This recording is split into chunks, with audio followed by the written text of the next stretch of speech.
Makati! Hello world! This is Attorney Angel and I'm your legal angel. Hi my fellow angels! I'm back! It's a rainy day. It's a rainy day and I just got a thinking. Hindi. Naalala ko lang yung kanta. Anyway, as always, please stay safe, healthy, and well, and don't forget to pray.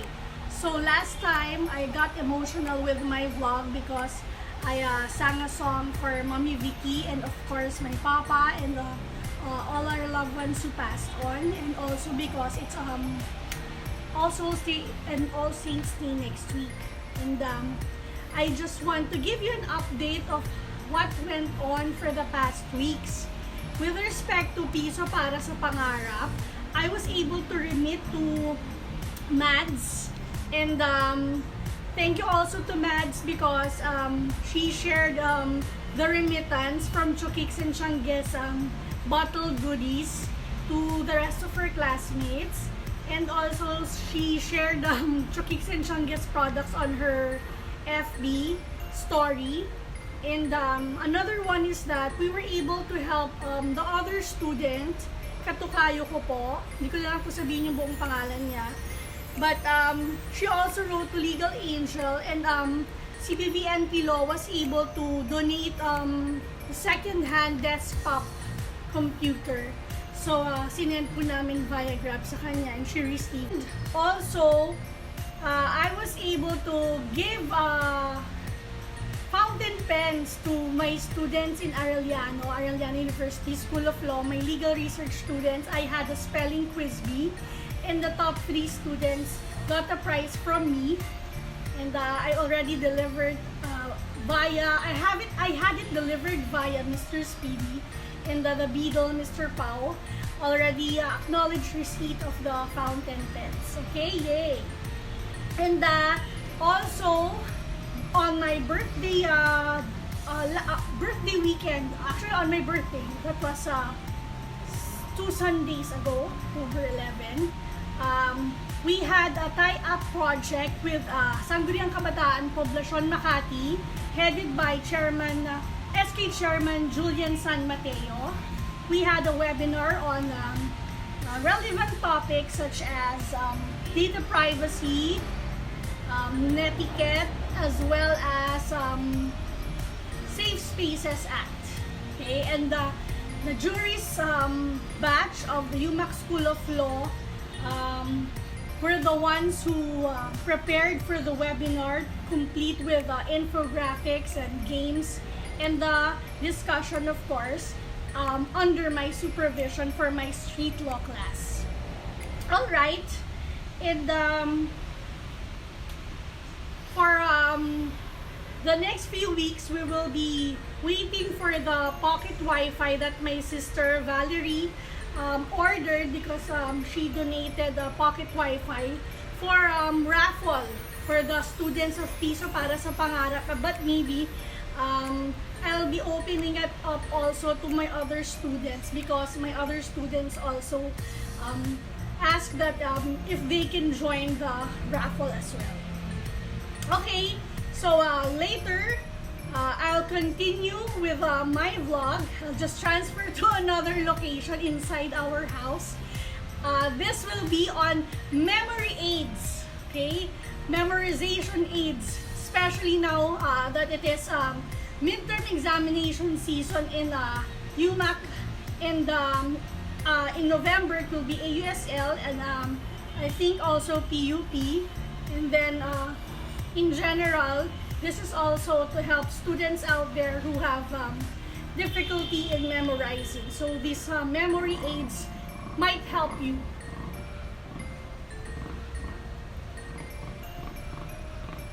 Okay, so good luck to those who will have their exams. I'll be back, change location, have to sit down for the memory aids. And I see you later. Hello my fellow angels, I'm back!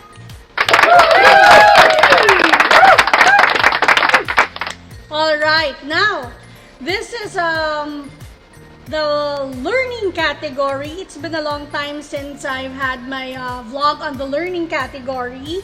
And this time, I will share with you memory aids, okay, to help you memorize. Especially in law school, there are so many things to memorize. But of course, it's not just memorization in law school. It involves understanding, okay? And also, it requires analytical thinking and critical thinking as well. So, this one for the memory aids or the techniques to help you memorize, this is also common in other students, okay?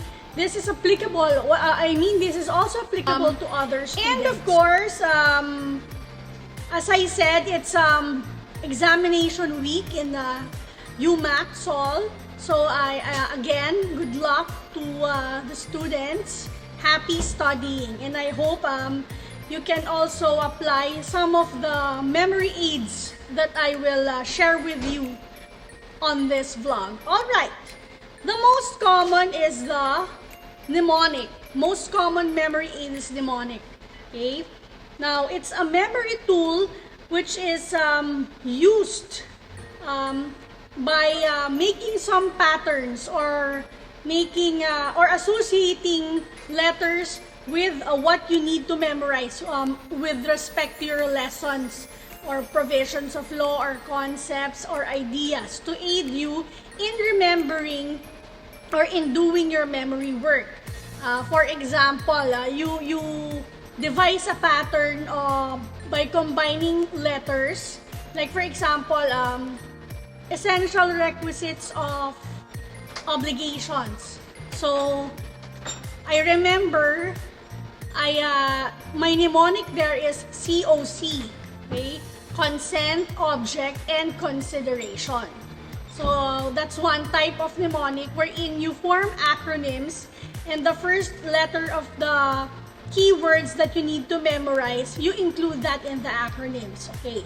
Another technique that you can use, this one I saw on TV, the champions in the memorization contests here and abroad, they use the memory palace or the method of loci or loci, or they use the mind palace wherein they for example, in a house or what you call your mind palace or your memory palace, you associate certain parts of the house or certain rooms of the house with the different with the different lessons or concepts that you need to memorize. Like for example, as you travel or go through the different rooms in your house, you associate them with what you need to remember or memorize. Like for example, if you're inside the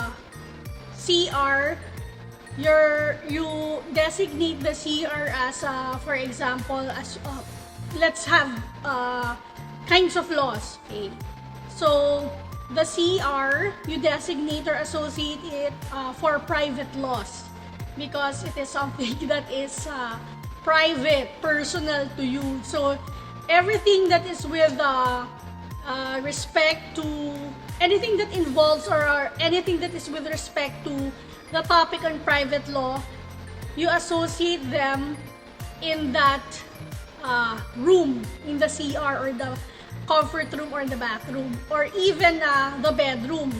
And then for example, in the dining room or the living room, you associate everything that is involved with or with respect to public law, okay? Because that is where you congregate with your family.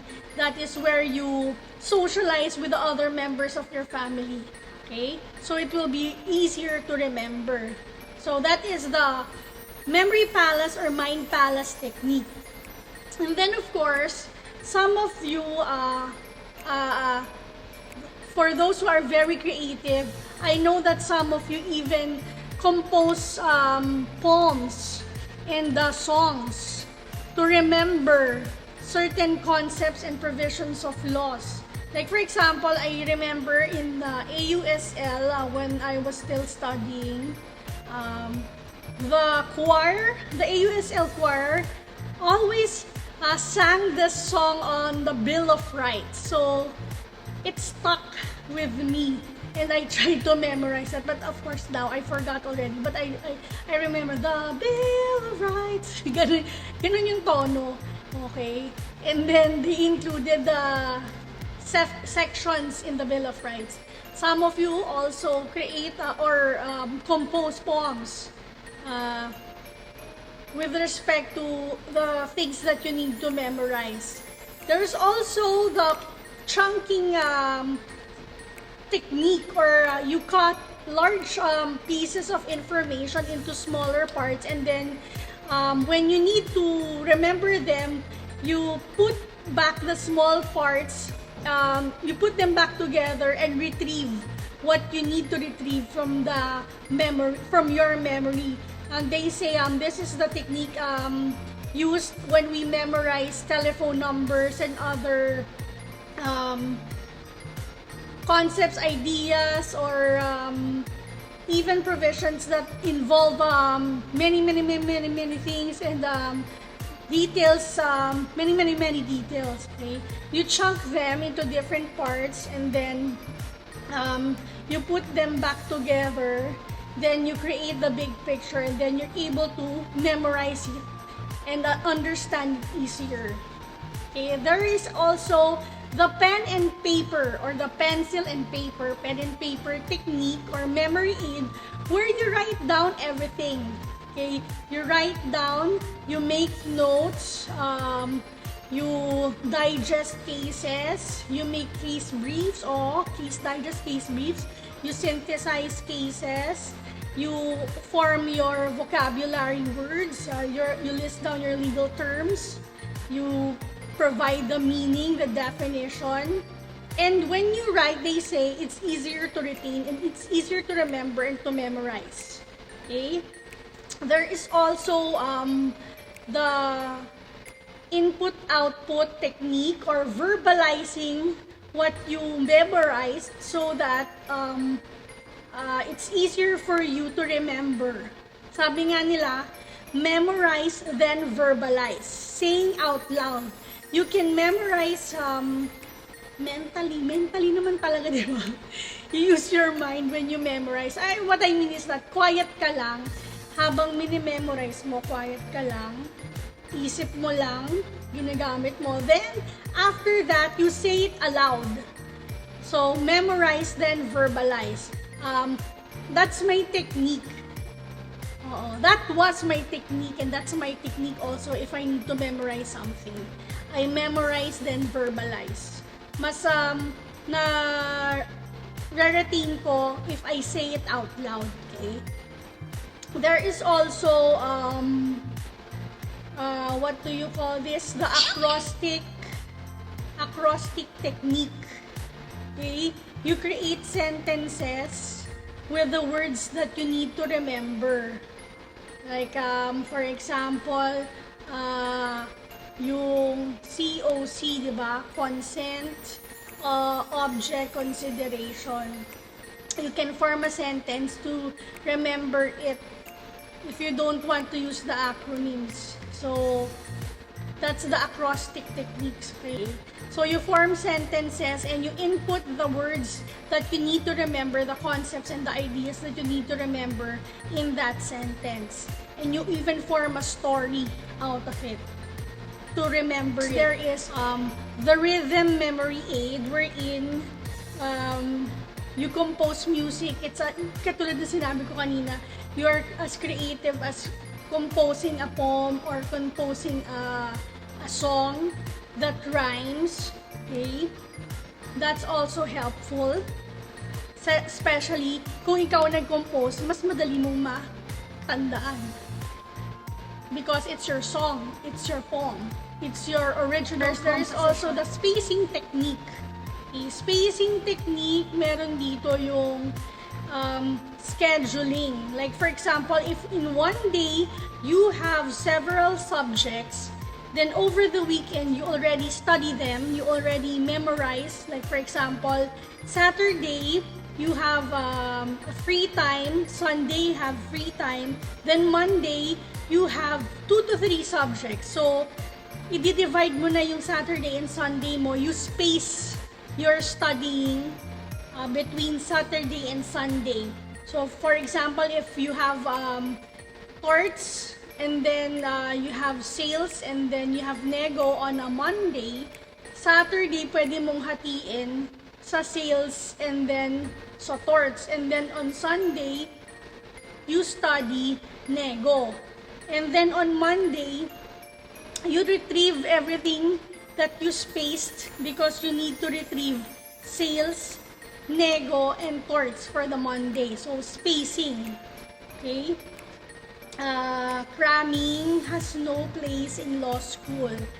And we have that bad habit of cramming. Guilty rin tayo dyan sa cramming. Pero disastrous kasi pag cramming, di ba? So mas maganda na may spacing din. You practice spacing, okay? Pwede rin yan. Then of course, for me, it was effective when I was still studying, because what I did was that I had my calendar. I list the time, I allocate the time for every subject that I have to study. I had to study, and even my lunch break, my power nap of 15 minutes, which more often than not turn into a long nap. Hindi na siya nap. Sleep na. Okay, nakatulog ka na. Okay? Even when I was reviewing for the bar, 15-minute break, and the 15-minute break would be devoted to writing exercises so I can practice my penmanship, my handwriting. Alright? And then, there are also those who employ the outline technique and the mind map technique, wherein they form an outline of everything they need to remember, everything they need to study, and also the mind map, another technique. Yung mind map kasi, wala siyang structure, hindi siya linear. So, it goes freely. So, it can also work for you if that's your technique as well. And of course, there is also the famous Pomodoro technique, which is not really for me, but it works for some. Like for example, the students that I've talked to, the Pomodoro technique works for them. Yung 25 minutes na continuous study, focus, concentrate for 25 minutes, then afterwards, you give yourself a break, do what you want to do, check out your FB, your Instagram, your YouTube, or whatever you want to do within the break, and then go back after the break, and then another 25 minutes of studying, concentrating, focusing on what you need to memorize and what you need to study. So anyway, those are some of the techniques or memory aids that I can share with you. But the thing is, it's up to you. It's really up to you what works for you. You find what really works for you, and kung saan ka hiyang at komportable. After practicing, after testing the different memory aids, it's still up to you. So, kung ano yung what suits you, what is good for you, what works for you, then do it. These are just some tips, okay? That baka gusto nyong itry and baka makatulong sa inyo. Now, okay, so that's it for our learning category vlog for Legal Angel for this vlog. And please, you're welcome to write down and comment below what you want else to be discussed in Legal Angel. And if you want to write a letter, just write down Dear Legal Angel, and I'll give you my email address, and of course Good vibes only, no negative comments. We want to be happy, we want to be positive, okay? So please watch, like, share, subscribe, follow, and hit the notification button. Legal Angel on YouTube. I'm your Legal Angel, Instagram, and Legal Angel on FB. Thank you very much for listening and for watching. Always remember to glorify God with a grateful heart. This is Attorney Angel, and I'm your Legal Angel. Bye, guys!